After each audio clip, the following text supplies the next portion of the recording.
Hey everybody, welcome back. My name is T. And my name is Kareem. And you are watching This Deluxe Life TV. We are here to talk about Married at First Sight, Season 14, Episode 14.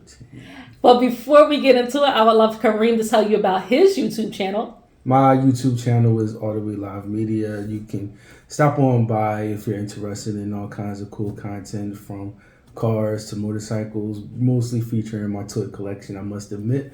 But my toy collection is getting cooler by the day. So come on over, it's a good time. And it's like motorcycle season now. Yes, it is motorcycle season, so you will see me talking about motorcycling, sharing the experience with y'all. You know, it's awesome, really. I went out for the first time yesterday, all season. A lot of riders in my neighborhood, in my area, they liked it. They probably been out. Like I seen some people riding during the winter, but I'm just not a cold weather rider. But I'm getting better. Maybe one day I'll be ready for it, but that's a maybe. I don't want that. I don't like that. So before we jump into our review, I would love to ask you to subscribe to our channel, like this video, and get in the comments and talk to us. We love hearing from you. We love talking back to you. And tell us what you think about the show, your predictions, what you have to say, or what we have to say. So without further ado, we're going to jump into this episode. So who would you like to discuss first? Man, Mark and Lindsey, they're just like, I would like to start with them. Okay, let's do it. Because it's just, I have to get this out of the way. It's weird that, you see a relationship get so bad and they're both just utterly wrong. Yeah. And they both consistently just do the wrong thing. Like you get to a point, and this is how it is in life. You get to a point where you have to make a decision on how you're going to act or react to something. Mm-hmm. And consistently, Mark and Lindsey, they just do the wrong thing. It's a very kind of selfish way to be, but they do it. They're not made for each other. I can't imagine, that lasting. Yeah. It's destructive. Very much so. So this episode, we definitely saw the return of inebriated Lindsey. And inebriated Lindsey is generally mean. And so when she has the feeling that her feelings have been hurt or she has been wronged in any way, whether great or small, she, cuts to the quick. And I felt like she really took some things out on Mark that didn't need to be taken out on him. And I think she felt like kind of this brewing tension starting from the morning with him not wanting to get up. When she wanted to get up, she complained about him being first to go to bed, last to get up, and her being an early bird wanting to catch the worm first thing in the morning. And really was kind of picking with him because he didn't want to get up when she got up. And so it all kind of started there. But when it got to the game, I think her feelings really got hurt that so many people chose her for different things. And it was no holds barred at that point. She was ready to go off on anybody, and any slight, she was ready for it to be him. You rarely see somebody that can't dish it or take it. Right. And Lindsey can't dish it or take it. Right. She's very corny with her jokes. Oftentimes, she's the only person laughing at them. And hysterically so. And it's almost as if she expects people to either laugh at her or for them to be embarrassed that they don't find it funny. Yeah. It's almost like it's a passive aggressive kind of laughter. But the thing with her getting up in the morning is all Mark did was say something to the effect of, you're very jumpy and you're very energetic and stuff like that. And she decided that was disrespectful. So that actually wasn't right then and there. It was when he actually did get up, he made her some coffee and everything because he was like, if you don't leave me alone, you're not going to get your coffee. Apparently, he's the coffee maker of the duo, Kareem is the coffee maker of our duo. Although I'm getting better. We have a mocha pot and I'm doing really good with it. But anyway, but Kareem is Mrs. Calling as a barista for real, because he makes really amazing coffee. I do. Nevertheless, so Mark made her coffee. They're sitting outside and he's telling her the plans for the day. And was saying that he selected for them to have a sound bath because she is very energetic and it could bring her down some. And she took that as a dig. And she was just like, what? That's rude. That's rude. I can't. And he's being rude. He's picking with me. And you could tell that she just essentially decided that was like the final straw on essentially not getting what she wanted. Mm-hmm. She wants Mark to be like her plaything and to jump when she wants to jump. And the second he doesn't, it's almost like he doesn't appreciate her. Yeah. He's not, reacting the way she wants to react. And then he makes a small statement, a benign statement. You know what I'm saying? Like, you need, essentially stating that you need to chill. And she's like, oh, that's disrespectful. That's rude. And I think people, like certain things you should be able to say to your partner without your partner, flying off the deep end. But it's hard to predict when Lindsey is going to find her jump off point. And that is another sign of just there is probably some repressed issues, and she's spoiled. She's very spoiled, and she used to having her way, and when she doesn't get her way, anything or everything could be a slight. So, yeah. And then we get to the game. Well, even before then, so even when she was out like with the girls and like they were doing the hot tub thing, she was talking about Mark was, his life is falling apart and she doesn't want to like have to be his mom. She didn't sign up for that, those types of things. And I just felt like that was rude of her to be having that conversation, with the others that, like that's not information that you share outside of your marriage. And think about that. Compare and contrast that to what Mark did to her or said to her earlier. Like what Mark said was a mild comment about her energy. And she will willingly air Mark out. All the time. Air him out. And, I really want to get to the game. But wait, so then, but I know there's more. And I don't usually go like point by point through a couple. Like we kind of stopped doing that. Mm-hmm. But I do feel all of this is like leading up to that point. So then you have dinner, and they made like two different type of pastas. The guys cooked, of course. Elijah Wan didn't. We'll talk about that later. Mark chopped bell peppers very much like a serial killer. Like I don't know who cuts anything like that, but okay. So they get to the dinner and somebody noticed that he didn't have pasta on his plate. And Elijah Wan said, oh yeah, I see you trimming down, Mark. I see you trimming down. And Jasmina was like, yeah, look good, Mark. Whatever it was.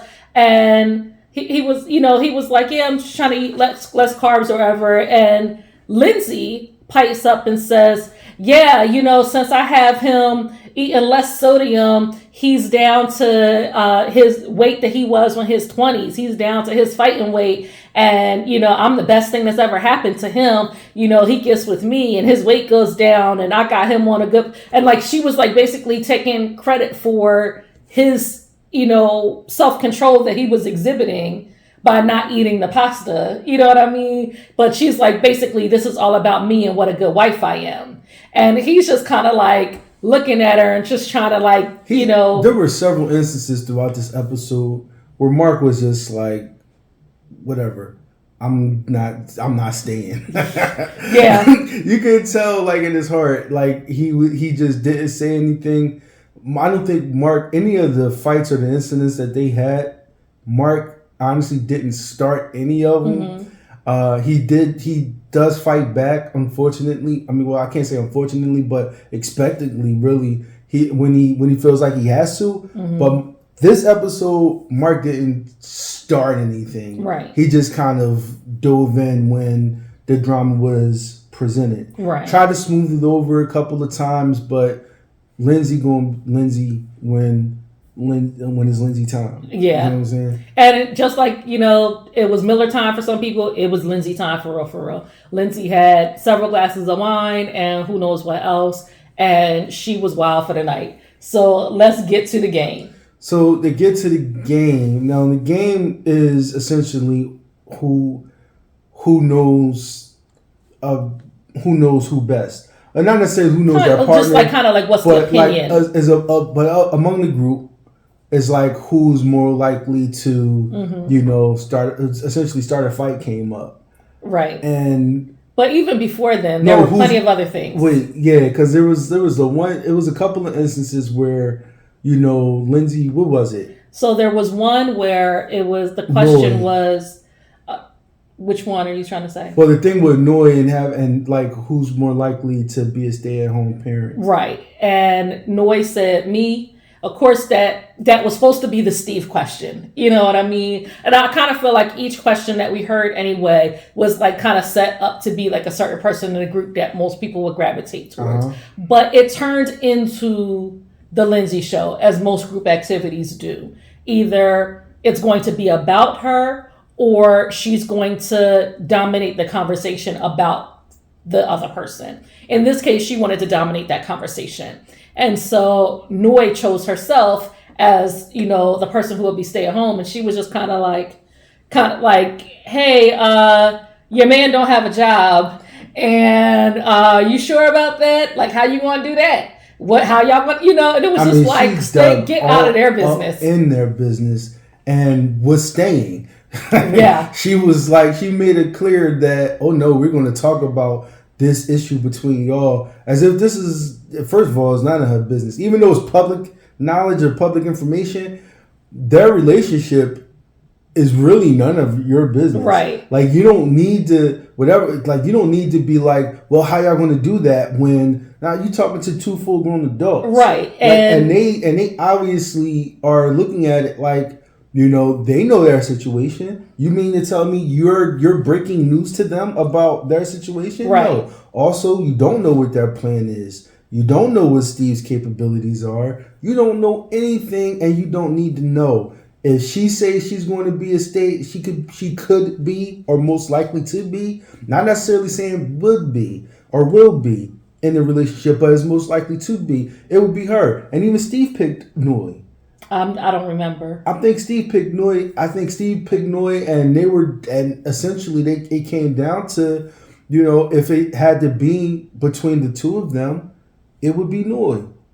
I don't know. I don't remember. But Lindsey was just asking probing questions about, because she was like, because she was like, why? And Noy said, because I want to raise my children. She was like, oh, you're saying if you have a job, you can't raise your children? And she's like, no, that's not what I'm saying. I want to be more hands-on raising my children. And even Jasmina kind of popped up and was just like, no, that's not what that means. You know what I mean? Lindsey was kind of looking to pick a fight with Steve and Noy. And I think it's because they didn't share during dinner, or she sensed that there was some tension around why they didn't share during dinner, that she kind of wanted to push them to air some stuff out, which I thought was totally uncool. But as she's pushing other people to air stuff out, she gets upset when other people try to air her out. So, but even before we get to air her out, who's most likely to lie? No, that was the Jasmina thing. But no, that was Jasmina won. Everybody said Jasmina, but remember, most likely to lie. Who will be the best liar? Was the question. Okay. Because they were saying, because Jasmina was like, hey, I probably didn't lie, but I was saying. That's the one Jasmina won. Right. So who would be the best liar? And what happened with Lindsey? What did happen with Lindsey? What she said about Mark. I don't remember. She said that. Okay. She was like, I picked myself. And they're like, why? And she was like, when I tell you it's good, I was like, oh no. And no, girl, no. Elijah was like, damn, bro. Right.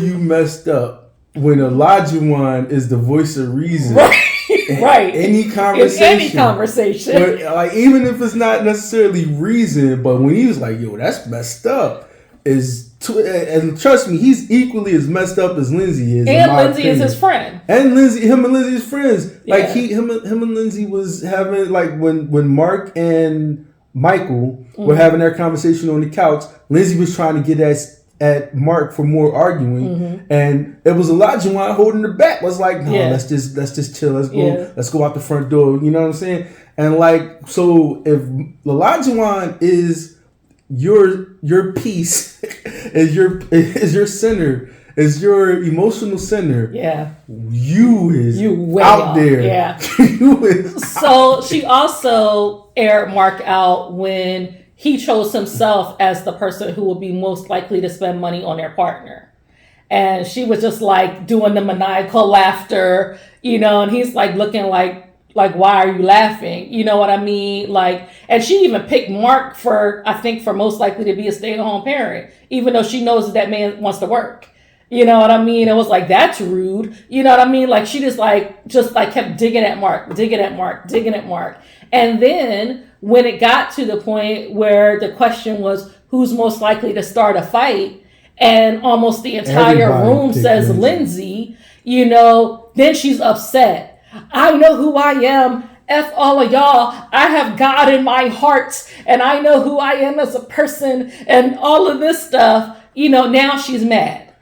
And then it found out that essentially she won whatever the competition was because her name was said the most times. She got picked the most times. Right. And it's like when it comes down to drama, Lindsey, you are the drama queen. Right. Like I could say for Olajuwon, not to play devil's advocate, he doesn't really start trash with anybody else but Katina. He got all the smoke for Katina, but when it comes to everybody else, he's more standoffish. Mm-hmm. He's more like he's more like he's not he doesn't really engage but so much because he knows it's going to be a problem. Mm-hmm.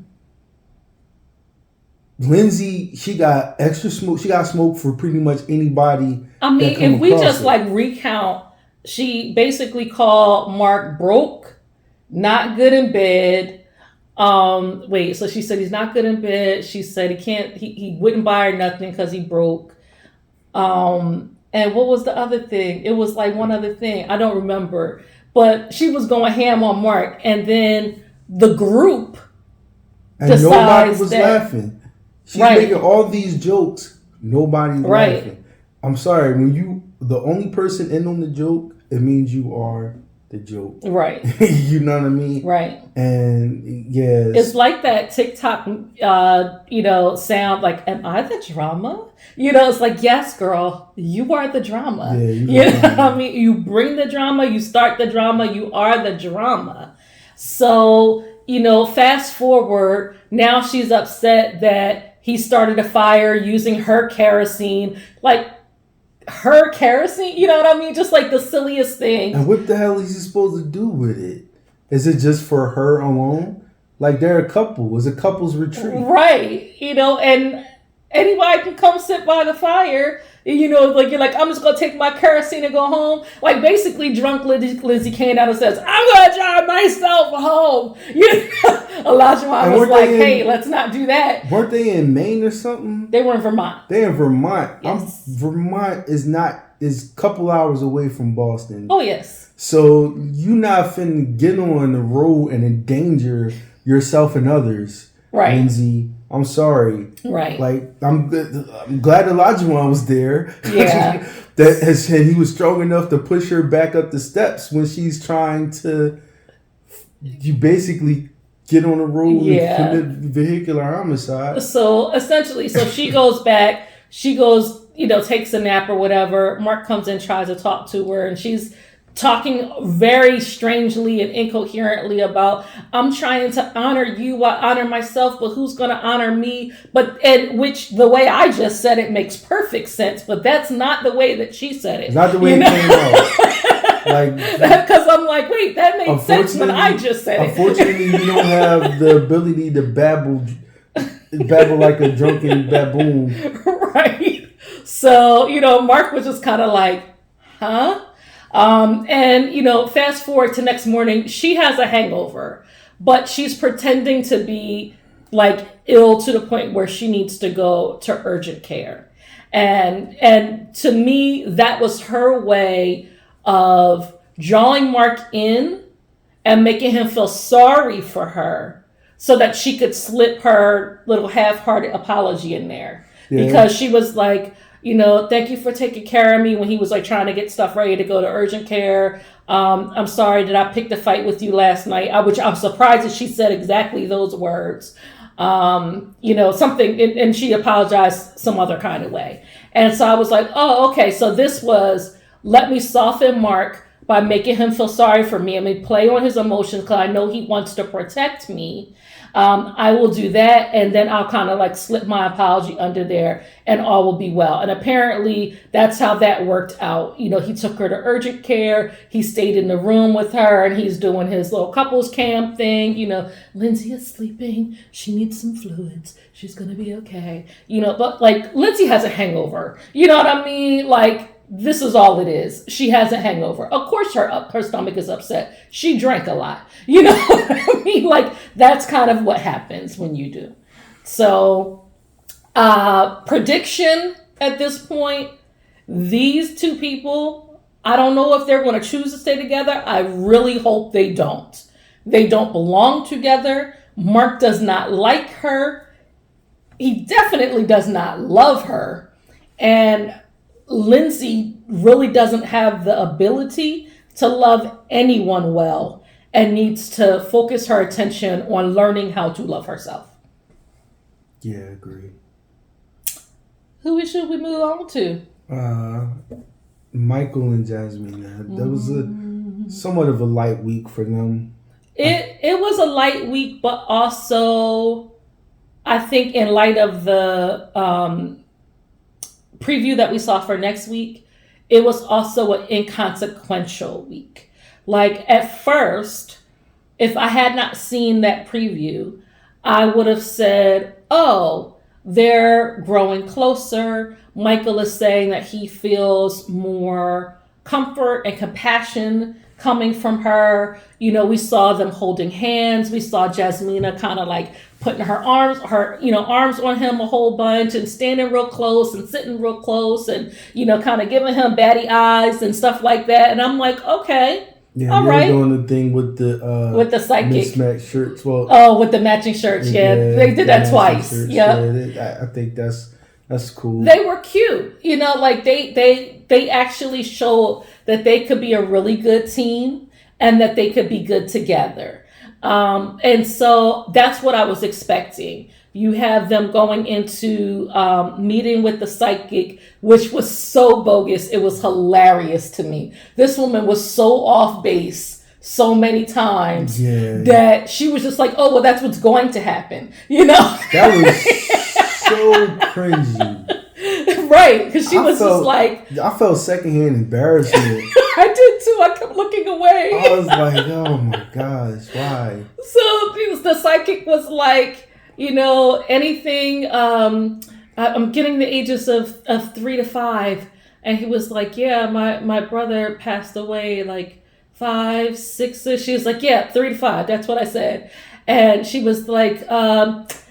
I'm seeing like a family full of boys. You have a lot of boys in your family? He's like, no, girls actually. Oh, well, you will have a lot of boys in your family. In fact, I'm seeing twins, you know, and Jasmina's like, what? How would she know? I always wanted to have twins. First of all, Jasmina, you ain't gonna have nothing with him because you don't like him. So what you talking about? You know what I mean? Like, if she's talking to Michael, stop interjecting yourself in it because you know you don't like that man. I'm like, just stop. So you have that. And then she's like, what's up with California? And, you know, they're both like... you in Boston. What? Like, and then she's like, oh, I'm feeling like you're going to move to California, you know. And then Jasmine said she was always considered moving to California. She said, or someplace sunny. You know, so she didn't even have California in mind specifically. Jasmina was like looking for... You don't just move to California. Right. Like you don't just move to California. You got to already have something going. California, particularly where it's like beachy, is really expensive to live in. So, and then she's like, what was the other thing? It was California. It was the twins. It was, what's up with the boat? Do you guys have a boat? No. Oh, well, you're going to get a boat. They black people. You know? And Jasmina's like, what? We going to have money. We moving to California. We going to get a boat. And it's like, girl. I think Jasmina and Michael were really just being nice Because Jasmina was doing her little confessional, like, how would she know that I always wanted twins? they know that the world going to see this psychic, going to see this incident. Then that would have been all the more reason why I would have been like, in my confessional, that was whack. She was bugging, but I was nice, I would have let that, rock like that. Mm-hmm. So, so they had that conversation, and, Jasmina, I felt like, even though she's asking Michael to open up more, which he's doing, you don't see her opening up more. You don't see her sharing about herself or her family or her life or getting to know her. And this is where I'm feeling the kind of imbalance of power. Like, Michael has essentially given all of the power in the relationship over to her because he really wants to be with her. And I think in some ways there's nothing wrong with that when you could trust that person to like share it back with you. But I don't feel that because she kind of like understands that she's holding all the cards. You know what I mean? Because even like on the drive, and he's asking her, from, scale of 1 to 10, where do you think we are? Oh, about a 5. Where do we need to be before decision day? She's like, I don't know, more than a 5, and it's like, he's like, okay, and like, he's just kind of like everything that she's saying in terms of what she needs for decision day. He's just like taking it in, but she's not saying anything that she's willing to give, for him to be ready for decision day. You know what I mean? Yeah, I definitely don't see Jasmina kind of giving a lot or really making that extra effort. Like, she's not taking the extra step like Michael is. Mm-hmm. I think in a lot of cases she's receiving well. I think she's still in that be polite, be kind kind of mood. She hasn't really had an opportunity or found an opportunity to go into that more I guess that more condescending Jasmina that she can sometimes be. Mm-hmm. So everything's all good. They're being cordial.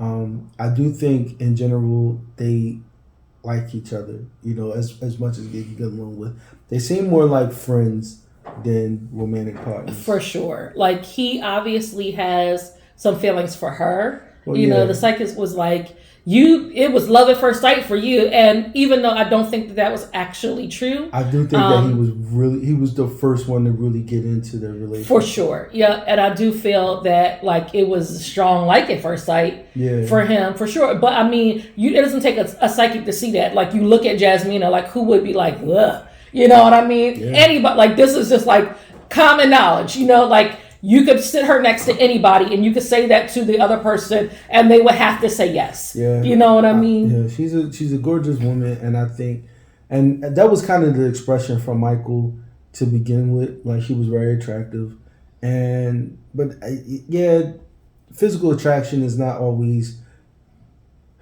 like the key. I don't think, and not everybody's just going to fall in love at first sight. I don't think, as you said, Michael was in love at first sight, but he probably was more willing to get into it. But he did have some issues because we were kind of jumping on him when those first second episode. Mm-hmm. But he kind of snapped out of it, and as we've said multiple times over the last 3 or 4 weeks, he's been really stepping up to try to make that relationship work. Absolutely. And she's at best, she might not be reciprocating, but she is receptive of it, and she does seem to like him personally. She knows she doesn't dislike him, but she again and again has repeatedly stated that she just doesn't have feelings for him. Yeah, and I wonder about that because, like, she talked about her last long-term relationship.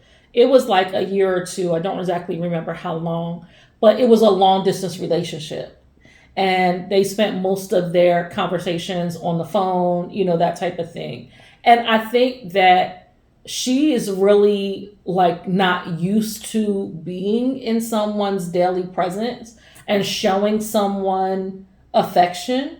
And I think for her, it even maybe the previous relationship, maybe it was an absence make the heart grow fonder type of thing. And so like when you are together, then you know that there are things you need to do to make that relationship stay together. Whereas in this situation, it's completely different. It's a different dynamic. And she's not feeling the same will to, do things that people would do, so that their relationship is healthy and strong in all aspects. I don't think she feels like she has to do that.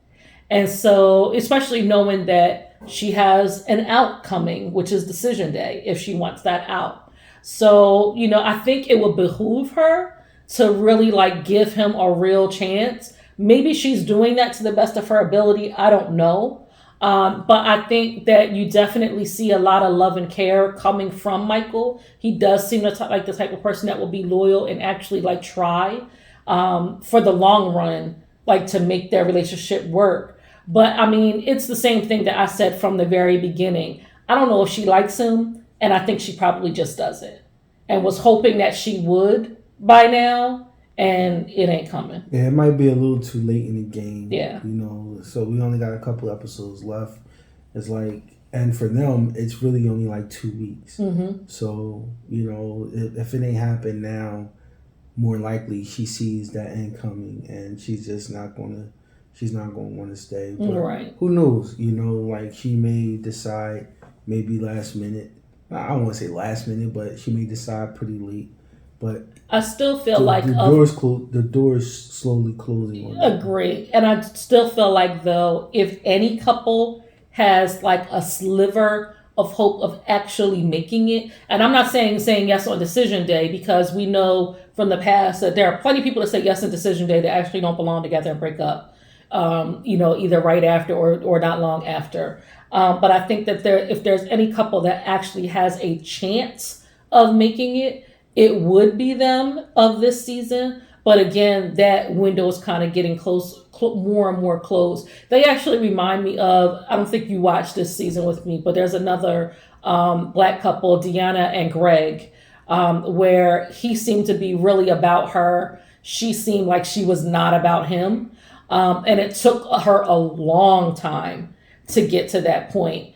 And I don't remember if it was kind of the halfway point or a little after, but once she got to that point, of feeling like an attraction towards him and having more trust in him, she was all about it. And like, they're still married today. They have a kid, all that kind of stuff. And so, Jasmina and Michael have the potential to, be like that, but that window is closing. Yeah. So let's move on to Katina and Olajuwon. Katina and Olajuwon, KO. So this episode was interesting. So they obviously were not the focal points because, Jasmina and Michael, kind of being a little bit more lovey-dovey, and Mark and Lindsey being a complete train wreck, really kind of like took the focus somewhat off of Katina and Olajuwon and Steve and Noi. However, there were things about them in this episode that I was just like, I still don't like them together. And so you see them going to their like farm day, and they were like walking the alpacas and all that kind of stuff. And Married at First Sight, we don't need to see the afterbirth coming out. Come on, y'all. Like y'all could have not shown that. You know what I mean? But they were just like, yup. And the guy was just like, yeah, that's totally what happens. And dogs are probably going to tear that up. And it was just like, like, thank you for skeeving me during the middle of this episode. I wasn't planning on that. Appreciate you. But you see them like going through this experience together. Katina is like, Olajuwon really loves animals, and with the horses on our honeymoon, it didn't go so well, so we want to try again. And so she's still like just like trying to make him happy, which there's nothing wrong with that. You should do the types of things that your partner likes to do. However, we have not seen at all yet him doing something that she wants to do. Like, we know he likes to go to the gym. We know he likes animals. Pretty much every activity that they've done has been for Olajuwon, to give Olajuwon an experience. You know what I mean? Like, even when they did like the gondola, even that was about, oh, I know you really haven't traveled very much, and I have, so I wanted to give you that experience. You know what I mean? It's all been about Olajuwon. And so you see them going through this experience with the alpacas, and then they sit down to have a little picnic, and then it goes left for me. Poor baby. It's been a long work day. Oh, I'm sorry. I don't even be realizing that I'm doing it. That was so big and loud and whoa. Well, I was saying, because like, I know what you're talking about. Like when they sat down for the kind of picnic and had the conversation, and they started having a conversation about having kids. Right. So Katina was like, we need to have some more, kind of deeper conversations. Like, let's, we're getting along, but now, like, let's go deeper so that we can both get to a yes on decision day. And he was like, well, you know what I've been thinking? Here's what I've been thinking. When do you want to have kids? No, how much more school do you have left? She's like, 2 years. When do you want to have kids? 2 years. So how you going to have kids and you just got out of school? She was like, I could do that. You know what I mean? Which I don't even see what the issue is, because he's like, because I want somebody that's established in her career, and I've done this and I've done that, and I've paid this and I've paid that, and I want to travel. And how you want to travel if you just get established in your career and have a kid? And, I'll take care of a kid, but I don't want to take care of somebody else. First of all, she's not somebody else. She's your wife, and it's not her kid. It's y'all's child. You know what I mean? Like, it was just the way he approached this whole situation. It was the definition of going off on a tangent. Because he really was like, this is going to be a problem for him. Yeah. Like, her having a kid in 2 years is going to be a problem. But her having, and here's the thing. He said in the midst of this conversation, because, I would like to have a kid like a year and a half.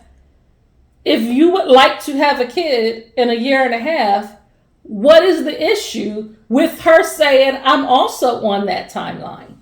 You know what I mean? Like, it was like an offhanded, like, kind of remark that he made, but he was talking about the fact that he's already settled and she's not. I don't know what outcome is he looking for. He's not looking for an outcome. He's looking for an argument.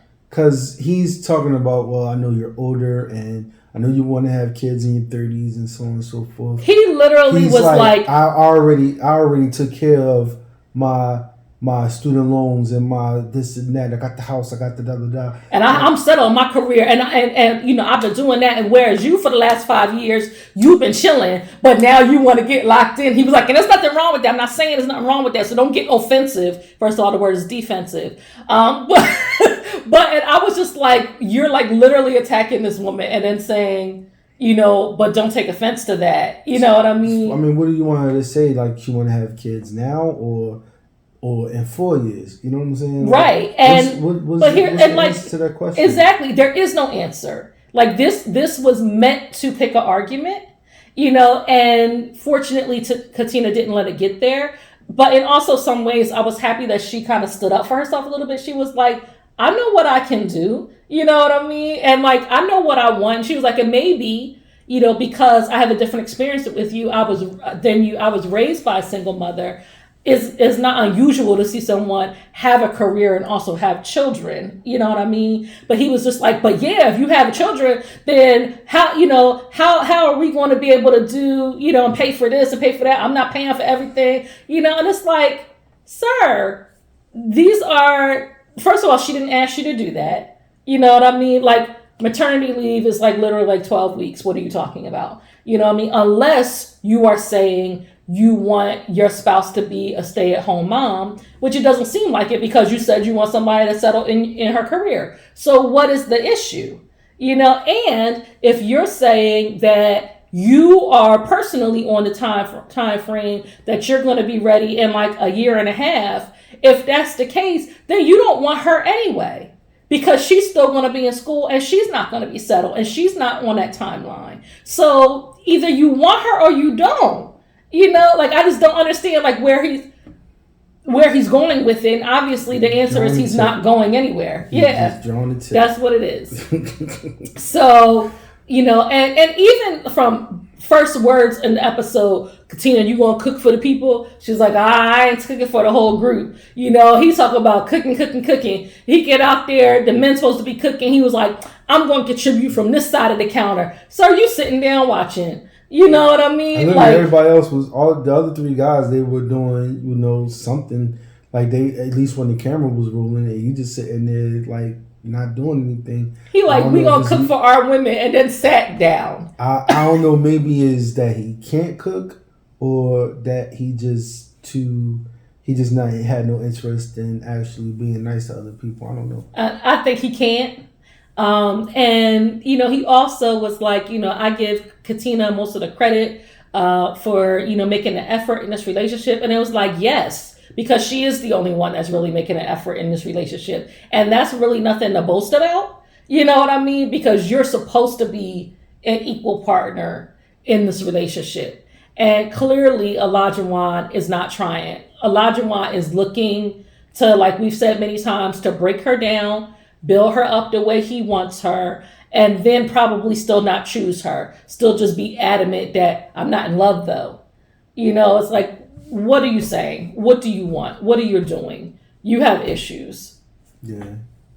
You have issues. You know, and Katina's just like, smile, go along with it. You know, I'm hoping that she comes to her senses, puts her foot down about what she wants, what she thinks, what she feels, because she deserves more than what he's giving, for sure. Steve and Noy, you ready? Noy and Steve. So Noy and Steve, they're still going through one issue at least that's been lingering, and it's Noy's passive aggressiveness or passive aggression. Noy is, and this seems to be on brand for her. Like Noy, she runs to public with grievances probably normally, and Steve doesn't like when those grievances are about him. Mm-hmm. I do argue against the idea that it's not about him. Some people say that it's not. I agree with her, but if she says it's not, then it's not.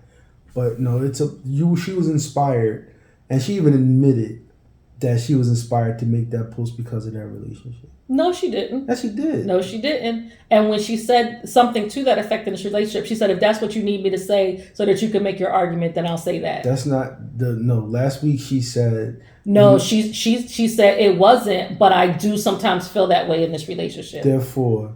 It's not a therefore. Therefore, that's where it comes from. But no, not really. Probably, you know, at the time they were in an issue. They were having an issue about his income. Well, they've been having the entire time. They've been having issues. At that time, they were experiencing some friction revolving around that. Then Noy turns around and makes this post and admits that sometimes, like this time, she didn't say like this time, but connected dots. Listen, you forget. I'm an not analyst, honey. Listen, connected dots. Listen. And you connected dots. Let me get my statement out. When you connected dots, at the time she was feeling this way she was having an issue with the relationship. And she's been having an issue every day. At that time, if we have an argument right now, and like you and I disagree on this, and if I go on Facebook right now and I say, yeah, usually when people don't agree with you is because they think you don't know what you're talking about, what you gonna think? Well, what I think in that situation, I would probably think it was about me. But there could have been something else that happened, because she was saying, listen, I'll let you make your point. She was saying... I didn't, but okay. Okay, well, she was saying that, you know, I have other relationships, other things that are going on in my life. Everything is not about this. Even though it could apply to that, it wasn't about that. For me, it's not a matter of whether it was about him or not. I still think it was really inappropriate for her to even do something that she knows will even cast a doubt, you know, on their relationship. I think that that's really inappropriate. It was about him. Regardless, it's still inappropriate. It was about him, and she ran to the internet for, you know, pretty much a bunch of people to To be passive aggressive, she wanted a bunch of pats on the back. You know, the emotional support she gets from her following, her public or whatever. And it's very passive aggressive. Steve has already expressed that she don't like it. And as I told you before, passive aggression is still aggression. It is. And people, they engage in passive aggressive behavior because there is a part of them that wants to cause some type of harm to the object of their aggression or their passive aggression without actually doing anything. So him telling her that I don't like that and her knowing that was probably more fuel for the fire for when she's mad at him. All she got to do is run to social media and air out her grievances, and she knows that bothers him. So I don't disagree with any of that. And that's why I think it's inappropriate that she did that. They get in front of Dr. Viviana and she's like literally crying about the fact that she hurt his feelings. And my thing is, I don't care if it's about him. I don't care if it's not about him. You know it hurts his feelings. And that's the thing that you said that you never wanted to do anymore. And that you are still doing. And like defending your right to do. Like, that's not cool. Yeah. And now she's at the point where she doesn't really care whether or not his feelings are hurt. She's not going to retract what she said. Right. Like, she even said, well, I guess that's going to be a problem for you. And he was like, no, it's a problem for us. She's like, no, it's a problem for you. I was like, wow. And that's the thing. She on the surface, Noe comes off meek. But she's not. I don't think she comes off meek. On the surface, you think so? On the surface, like Noe, yeah, definitely on the surface. We remember like a couple of earlier episodes where she was really trying to be like cozy with him, where she said she could be falling in love, or she could be falling in love, and he was like, okay, yada yada. So I think on the surface she comes off as a little meek girl, but she's a regular flawed human being like all of us, and she has some stuff with her. I mean, she already showed it, but it's after, like, it's usually after she gets to a point where she can't repress how she really feels anymore, and she's going to behave in either a passive aggressive way, like getting up and walking out and leaving the house overnight. And, essentially she knows that she's going to be able to do something to hurt him. But that's how passive-aggressive people are. It does bother me. I do believe that the issue with Steve's income was somewhat resolved in that conversation that they had. I believe a lot of it was off camera. I hope that was the case. I mean, they didn't really talk about it after that. Like, it didn't come up at all. This episode is set for Lindsey. I mean, but really, like, all Steve wanted to talk about was social media, though. And which I also, we talked about Noe. I also think, Steve, there are some times when you just have to let something simmer for a minute. You know what I mean? Because literally every chance he got, he brought it up again. Yeah. And it's like, this is not how you have a productive conversation. Lots of people have said Steve is a great communicator, and I think in many ways he is. In that aspect, though, like when you just keep bringing it up and keep bringing it up and keep bringing it up, even though you know how she feels and how she felt has not changed, that's not how you get to a productive resolution. You know what I mean? You need to find a different strategy there. And so especially y'all trying to have a nice weekend, have your nice weekend. And then have that conversation when you get home. You know what I mean? And it also, for me, it has to come to a point where if somebody is just not going to, like, choosing not to care or change their behavior, they probably never will. Or it might be a long, drawn out battle. Because if she knows something hurts you, like something truly hurt you, and that was like when it first happened, I think Steve was even a little bit teary-eyed about, the fact that she did that. And that's what I'm saying. And like, so she literally was sitting there like... So she knows that it can hurt you, and she's just like, well, it's just going to be a problem. Then you have to assume that she's just not going to change this behavior. I don't think she will. She already said that she would, and she didn't. Right. I don't think she will. She's going to be passive aggressive. Whenever things aren't going her way, she's going to behave in a passive aggressive way. And at that point, you have to make a choice of whether or not you're willing to live with that. Because after multiple conversations about someone having an issue, it really comes down to, are you willing to live with it, or are you willing to move on?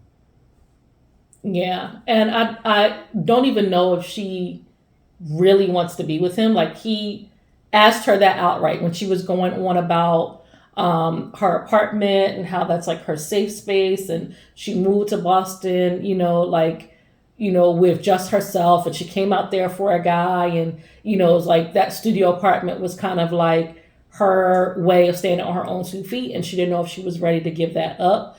But like, these are a bunch of contradictions, because you're saying that, you're also saying you want to have a child within a year. You're also saying that, she has said in the past that she wants to choose the marriage. But then, when he's asking her, outright, after she's talking about her apartment and like that being like her safe space, he's like, but I think the heart of the matter is like, do you want to be married to me? And at least we didn't show them, or we didn't see them show an answer. I don't know if she actually answered him, but they just kind of like kept driving, looking straight ahead. You know what I mean? So we don't know if she actually answered that question. Yeah.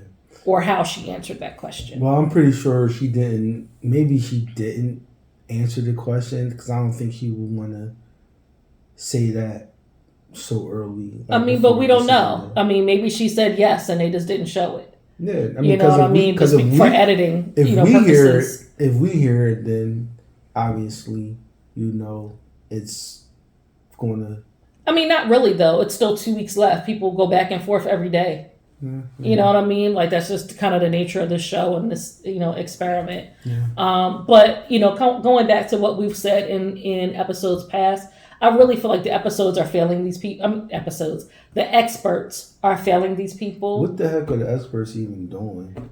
Right. Like, it seems like the retreat, rather than just being a setup for drama, would have been a really good time for the experts to be present on this retreat and have it be a real couples retreat with y'all doing real work, and like really getting to the heart of the matter, and, having actual facilitated conversations that are not just arguments for TV, actually showing real care and concern for these people that you put together. Like, are you going to help them to navigate this process so that they make a healthy decision at the end of it, whether it's yes or no? In 14 episodes, how often have we actually seen the experts? Like 4 times. Like, that's not a lot in 14 episodes. And we're talking about a lot, because in those 14 episodes, that's 28 hours of TV or screen time. Yeah, like I'm pretty sure we saw Dr. Cal twice. And we saw Dr. Viviana once, and we saw